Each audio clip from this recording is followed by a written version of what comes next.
قال لا تخافا إنني معكما أسمع وأرى.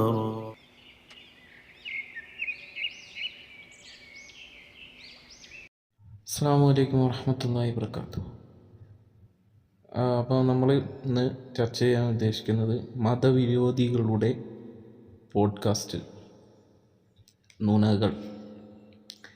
എന്താണ് ഇങ്ങനെ ഒരു ടൈറ്റിൽ ഇടാൻ കാരണം എന്താ വെച്ചാൽ, കുറച്ച് ദിവസങ്ങൾക്ക് മുമ്പായിട്ട് ലിയാഖത്ത് അലി, അതേപോലെ ഉമർ, അതേപോലെ നമ്മുടെ എ ജബ്ബാറാണ് ഇവരുടെ നേതാവ്.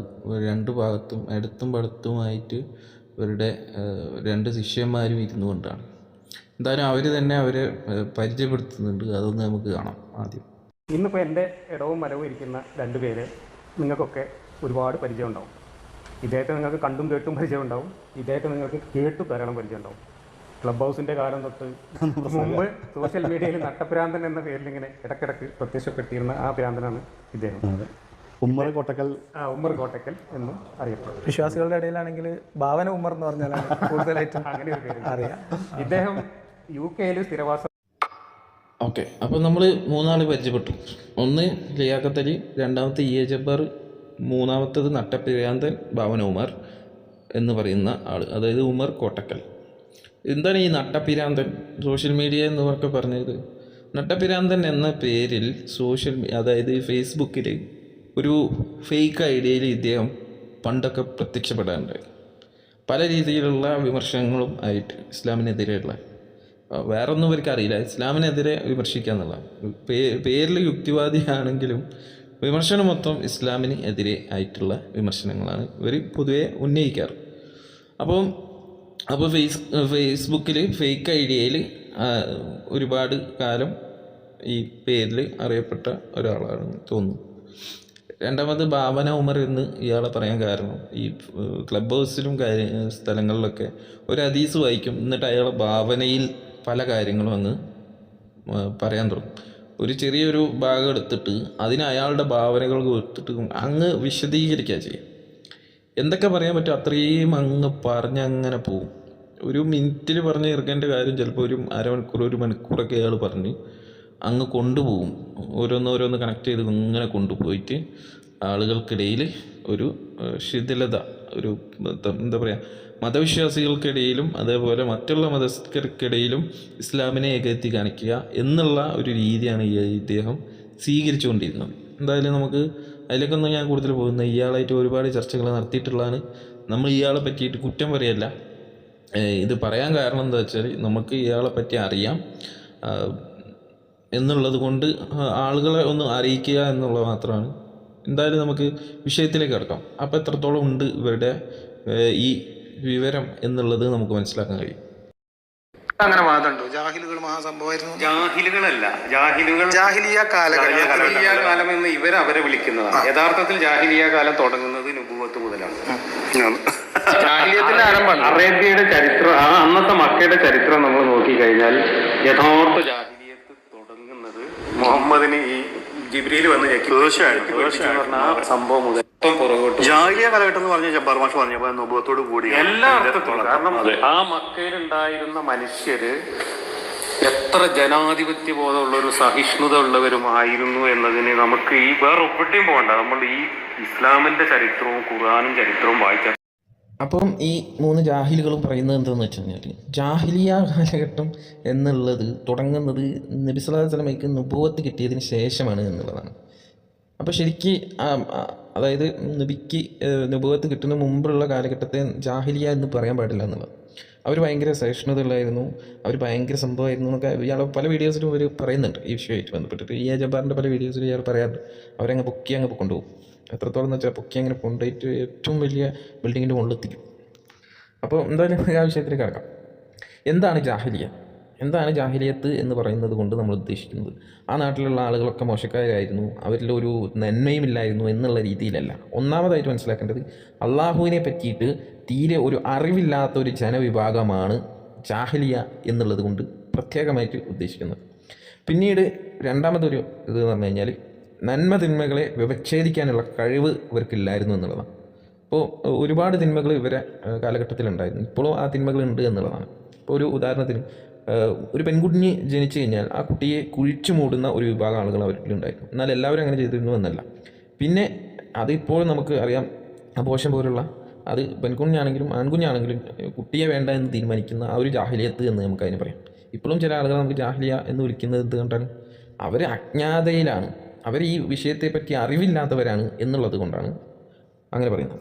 അതുപോലെ തന്നെ ഇവരെ സംബന്ധിച്ചിടത്തോളം മദ്യമില്ലാത്ത ഒരു ജീവിതം മുന്നോട്ട് കൊണ്ടുപോകുക എന്നുള്ളത് ഇവർക്ക് ചിന്തിക്കാൻ പോലും കഴിയാത്ത കുറേ ആളുകൾ ഇവരുടെ കൂട്ടത്തിലുണ്ടായിരുന്നു. എന്നാൽ മദ്യപിക്കാത്ത ആളുകൾ ഉണ്ടായിരുന്നു. എന്നാൽ ഈ മദ്യപിക്കുന്ന ആളുകൾ ഇപ്പോഴും ഉണ്ട്. അവരെ നമുക്ക് ജാഹിലിയ എന്ന് വിളിക്കാം. ഇതിനെയാണ് നമ്മൾ ജാഹിലിയത്ത് എന്ന് പറയുന്നത്. ഈ ജാഹിലിയത്തിൽ നിന്നും ഇതൊന്നുമല്ല ശരി, യഥാർത്ഥമായിട്ടുള്ളത് നിങ്ങളെ സൃഷ്ടിച്ച നിങ്ങളുടെ രക്ഷിതാവിനെ, സൃഷ്ടാവിനെ മാത്രം നിങ്ങൾ ആരാധിക്കുക എന്ന് പ്രബോധനം ചെയ്തുകൊണ്ടാണ് നബി സല്ലല്ലാഹു അലൈഹി വസല്ലം മുന്നോട്ട് വരുന്നത്. ആദ്യമായിട്ട് ഈ പറഞ്ഞ നിഷിദ്ധങ്ങളൊന്നുമല്ല, മദ്യപിക്കരുത്, വ്യഭിചരിക്കരുത് എന്നുള്ള ആയത്തുകളൊന്നല്ല ആദ്യം ഇറങ്ങുന്നത് നിങ്ങൾ ദൈവത്തിനെ മാത്രം ആരാധിക്കുക എന്നുള്ളത്. കാരണം അവരെ സംബന്ധിച്ചിടത്തോളം ഒരു കല്ല്, ഒരു നല്ല തിളങ്ങുന്ന നല്ല മിനുസമുള്ള ഒരു കല്ല് കിട്ടിക്കഴിഞ്ഞാൽ അവരതിനെ എടുത്ത് അതിനോട് പ്രാർത്ഥിക്കുന്ന രീതിയിൽ അതുമായിട്ട് പിന്നീട് അവർ പോകും. ഒരു യാത്രയിലാണെങ്കിൽ അതുമായിട്ട് അവർ സഞ്ചിയിലിട്ടിട്ട് കൊണ്ടുപോകും. അതിനോടായിരുന്നു അവർ ഒരു പ്രാർത്ഥനയൊക്കെ നടത്തിയിരുന്നത്. ഇനി കുറച്ചുകൂടി മുന്നോട്ട് പോയിട്ട് അതിനേക്കാൾ നല്ല കല്ല് കിട്ടിയാൽ ഇതൊരു ഒഴിവാക്കിയിട്ട് അതെടുക്കും. ഇനി അതൊന്നും കിട്ടിയില്ലെങ്കിൽ കുറച്ച് മണ്ണ് കൂട്ടി വെച്ചിട്ട് ഒരു ആടിനെ അറുത്തതിന് ശേഷം അതിന് ചുറ്റും പ്രദക്ഷിണം ചെയ്യുക. ഇതൊക്കെ ആയിരുന്നു ഇവർ ചെയ്തിരുന്ന ജാഹിലിയത്ത് എന്നുള്ളത് കൊണ്ട് ഇസ്ലാം ഉദ്ദേശിക്കുന്നത്. അതിനുശേഷമാണ് ഇസ്ലാമിന് കൃത്യമായിട്ടുള്ള ഒരു നന്മ തിന്മകളെ കൃത്യമായിട്ട് വ്യവച്ഛേദിച്ചുകൊണ്ട് അല്ലാഹു സുബ്ഹാനഹു വ തആല പ്രവാചകൻ മുഖേന പ്രബോധനം നടത്താനുള്ള ആഹ്വാനം ഉണ്ടാകുന്നത്. നന്മ എന്താണെന്നും തിന്മ എന്താണെന്നും കൃത്യമായിട്ട് ബോധ്യപ്പെടുത്തി കൊടുത്തു. അപ്പോൾ ഇവരെ സംബന്ധിച്ചിടത്തോളം നമുക്ക് ചോദിക്കാം, അവരോട് ഇവർ ജാഹിലിയത്തിലാണോ അല്ലേ എന്നുള്ളത് നമുക്ക് കൃത്യമായിട്ട് മനസ്സിലാവും. ഇവർക്ക് ജാഹിലിയത്തിലാണെന്നാണ് നമ്മളുടെ വിശ്വാസം. കാരണം ഇവരെ സംബന്ധിച്ചിടത്തോളം വ്യഭിചാരം എന്നുള്ളത് ഒരു തെറ്റല്ല. കാരണം ഒരു പരസ്പര സമ്മതത്തോടു കൂടി ഒരു സ്ത്രീയെ ആയിട്ട് ബന്ധപ്പെടുന്നത് ഒരു തെറ്റായിട്ട് ഇവർ കാണുന്നില്ല. അതുപോലെ തന്നെ മദ്യപാനം അത് തെറ്റല്ല, അത് ഓവറാകുമ്പോഴാണ് തെറ്റ് എന്നാണ് ഇവർ പറയുക. കാരണം അവർ ഓവറായി കഴിഞ്ഞാൽ എന്താവും, ഇയാൾ ബോധം കിട്ടും. എന്നാൽ ഈ ഓവറായാലും പ്രശ്നമില്ല എന്ന് പറഞ്ഞ ആളുകളുണ്ട്. കാരണം ബോധം കിട്ടാൻ അവിടെ കിട്ടില്ല, ആർക്കും ഒരു ഉപദ്രവമില്ലല്ലോ എന്നുള്ള രീതിയിൽ പറയുന്ന ആളുകളുണ്ട്. പിന്നെ ഈ പറഞ്ഞ പോലെ വിവാഹം കഴിക്കണം എന്നില്ല, ഒരു ലിവിങ് ടുഗദർ എന്ന് പോലെ ജീവിക്കുന്ന ആളുകളെ സംബന്ധിച്ചിടത്തോളം അതും കുഴപ്പമില്ല എന്നാണ് ഇവർ പറയുന്നത്. ഈ ജബ്ബാർ തന്നെ പല സ്ഥലത്തും ഇദ്ദേഹത്തിൻ്റെ പ്രസംഗത്തിൽ ഉൾപ്പെടുത്തിയതായിട്ടുള്ള ഭാഗങ്ങൾ നമ്മൾ പല വീഡിയോസിലും കേൾപ്പിച്ചിട്ടുണ്ട്. അപ്പോൾ ഇതൊക്കെയാണ് നമ്മളെ സംബന്ധിച്ചിടത്തോളം ജാഹിലിയത്ത് എന്നുള്ളത് കൊണ്ട് ഉദ്ദേശിക്കുന്നത്. എന്നാൽ ഇസ്ലാം ഇതിനെയൊക്കെ നിരോധിച്ചുകൊണ്ട് ഇതെല്ലാം തെറ്റാണ് എന്ന് കൃത്യമായിട്ടൊരു പറഞ്ഞു കൊടുത്തു. ഇവരെ സംബന്ധിച്ചിടത്തോളം അതിനൊരു ഇന്നത് ശരി ഇന്നത് തെറ്റ് എന്നുള്ളത് തീരുമാനിക്കാൻ എന്താണ് ഇവരുടെ കയ്യിൽ ഒരു സ്കൈല്, എങ്ങനെയാണ് ഇവർ അതിനെ വിച്ഛേദിക്കാൻ കഴിയുക? അവർക്ക് അങ്ങനെ കഴിയില്ല അവർക്ക് എന്നുള്ളതാണ്. അത് നമ്മളെ സംബന്ധിച്ചിടത്തോളം ഇവരോട് നമ്മൾ ഈ വിഷയത്തിൽ ഏത് ചോദ്യങ്ങൾ ചോദിച്ചു കഴിഞ്ഞാൽ ഇവരത്ത് മറുപടി ഇല്ല എന്നുള്ളത്. ഇവരത്ത് ആകെയുള്ള ഇത് ഇസ്ലാമിനെ വിമർശിക്കുക, അത് ഖുർആനെടുത്ത് വിമർശിക്കുക, നബി സല്ലല്ലാഹു അലൈഹി വസല്ലമയെ അപകീർത്തിപ്പെടുത്തിക്കൊണ്ട് സംസാരിക്കുക, ഇത് മാത്രമാണ് ഇവരുടെ കയ്യിലുള്ള കൈമുതൽ. ഈ ഒരു നാവ് കൊണ്ടാണ് ഇവർ ജീവിച്ച് മുന്നോട്ട് പോകുന്നത് എന്നുള്ളതാണ്. അപ്പം ഞാൻ പറഞ്ഞു തരുന്നത് എന്താ വെച്ചാൽ, പിന്നീട് ഇവർ പറഞ്ഞത് എന്താ വെച്ചാൽ അവർ ഭയങ്കര ക്ഷമാശീലരായിരുന്നു എന്നുള്ളതാണ്. എന്നാൽ ഞാൻ ചോദിക്കട്ടെ, ഇവിടെ ഒരു ജനാധിപത്യ ബോധമുള്ള ആളുകളായിരുന്നെങ്കിൽ പ്രവാചകൻ നബി സല്ലല്ലാഹു അലൈഹി വസല്ലമ അവിടെ വേറെ ഒന്നും ചെയ്തിട്ടില്ല. പ്രവാചകൻ എന്താ ചെയ്തത്? അവരെ പിടിച്ച് അടിക്കുക അല്ലെങ്കിൽ അവരെ പിടിച്ച് ഉപദ്രവിക്കുക ഒന്നും ചെയ്തിട്ടില്ല.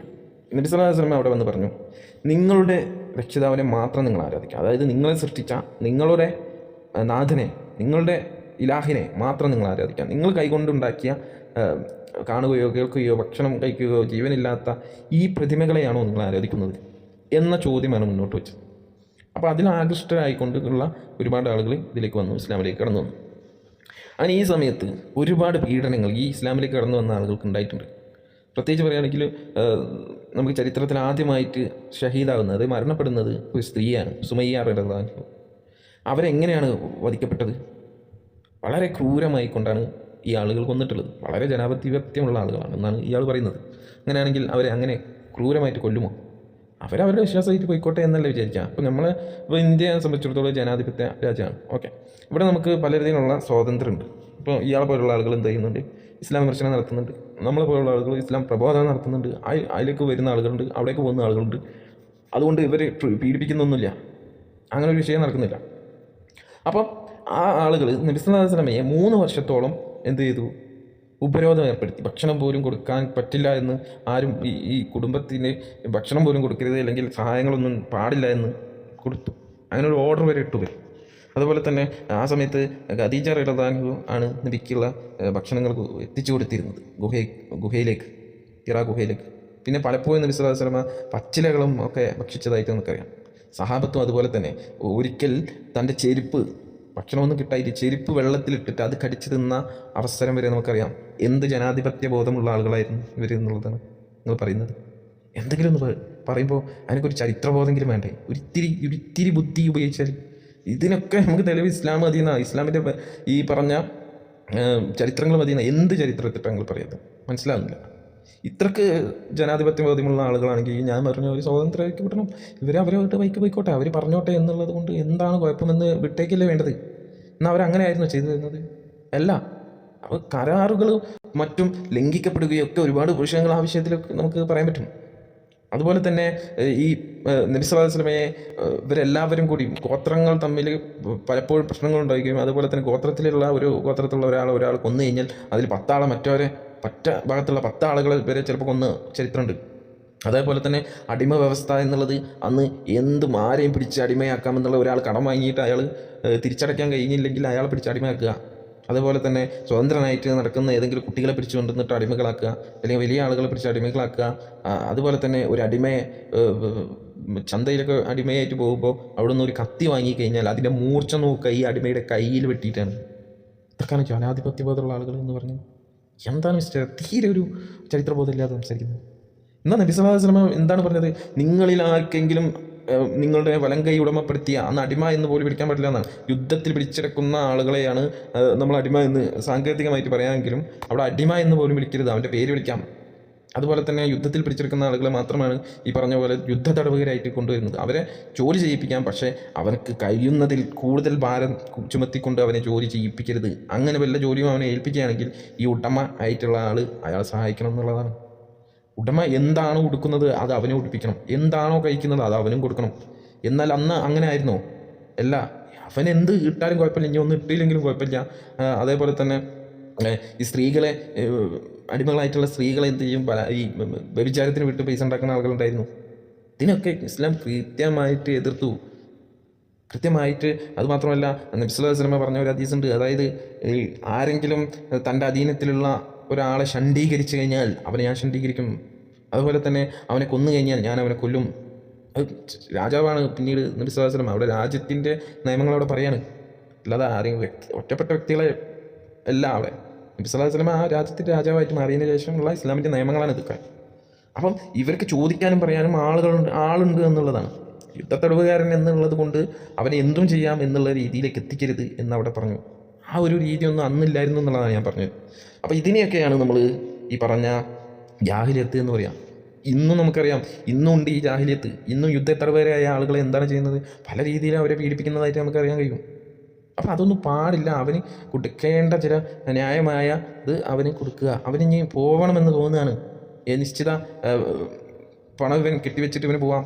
കാരണം ഇത് യുദ്ധത്തിൽ പിടിച്ചെടുത്ത ആളുകളാണ്. യുദ്ധത്തിന് വന്ന ആളുകളെയാണ് പിടിച്ചു വെച്ചത്. അതൊക്കെ സ്വതന്ത്രനായിട്ട് നടക്കുന്ന ആളെ പിടിച്ചുകൊണ്ടിരുന്നിട്ട് ഈ പറഞ്ഞ മാതിരി അടിമയാക്കാൻ പാടില്ല. പക്ഷെ അന്നൊക്കെ അങ്ങനെ ആയിരുന്നു എന്നുള്ളതാണ്. അതേപോലെ തന്നെ കൊള്ള, അതേപോലെ പലിശയുമായിട്ടുള്ള ഇടപാട്, ഇതൊക്കെ അന്ന് വളരെ ഒരു ലിമിറ്റുമില്ലാതെ നടന്നിരുന്ന സമയമായിരുന്നു. ആ സമയത്താണ് നബി സല്ലല്ലാഹു അലൈഹി വസല്ലമയ്ക്ക് നുബുവത്ത് കിട്ടുന്നത്. അപ്പം ഇതൊന്നും ചരിത്രപരമായിട്ട് നിങ്ങൾക്കൊരു ചുക്കും ചുണ്ണാമ്പ് പറയാതെ ആളുകളെ 3 ആൾ കൂടി ഇരുന്ന് നുണ പറഞ്ഞ് ഇരുന്ന് കൊണ്ട് വൈകുന്നേരം ചായയും വെള്ളവും കുടിച്ച് അങ്ങ് ആളുകളെ പൊട്ടീസാക്കുന്ന പരിപാടി മാത്രമല്ല ഇപ്പം നിങ്ങൾ ചെയ്തുകൊണ്ടിരിക്കുന്നത്. എന്ത് ഗുണമാണ് നിങ്ങളെ കൊണ്ട് നാട്ടുകാർക്കുള്ളത് എന്ന് ഞാൻ മനസ്സിലാവാത്തത്. ആളുകൾക്ക് എന്തെങ്കിലും ഗുണമുള്ള കാര്യങ്ങൾ ചെയ്തു കൊടുത്തൂടെ ഈ കള്ളത്തരൊക്കെ പറഞ്ഞിരിക്കുന്ന സമയം കൊണ്ട്? ഓക്കെ, എന്തായാലും ഈ വിഷയത്തിൽ നമുക്കിതാണ് പറയാനുള്ളത്. എന്തായാലും നമുക്ക് ഇവരുടെ ഒരുപാട് നുണകൾ നമുക്ക് പിടിച്ചെടുക്കാനുണ്ട്. ഇൻഷാ അല്ലാഹ് സമയം പോലെ നമുക്ക് ഇതിനൊന്നും അത്ര സമയങ്ങൾ കിട്ടാറില്ല. നമ്മുടെ സമയങ്ങളിൽ വെച്ച് നമ്മൾ കാണുന്ന ചില കാര്യങ്ങൾക്ക് നമ്മൾ മറുപടി പറയുക എന്ന് മാത്രമാണ് നമ്മൾ ഉദ്ദേശിക്കുന്നത്. എന്തായാലും നമുക്ക് വീണ്ടും ഈ വിഷയവുമായിട്ട് ബന്ധപ്പെട്ട പല വിഷയങ്ങളും ചർച്ച ചെയ്യാം. ജാഹിലിയയുമായിട്ട് ബന്ധപ്പെട്ട വിഷയം ഇനിയും ഈ വഴി കൊണ്ടുവരികയാണെങ്കിൽ ഇവരാണ് അതിനുള്ള തെളിവ് കൊണ്ടുവരേണ്ടത്. എന്തായാലും നമുക്ക് കാത്തിരുന്ന് കാണാം. ഞാൻ നിർത്തുകയാണ്. വാഹിർ ദവാന അൽഹംദുലില്ലാഹി റബ്ബിൽ ആലമീൻ. അസ്സലാമു അലൈക്കും വറഹ്മത്തുള്ളാഹി വബറകാതുഹു.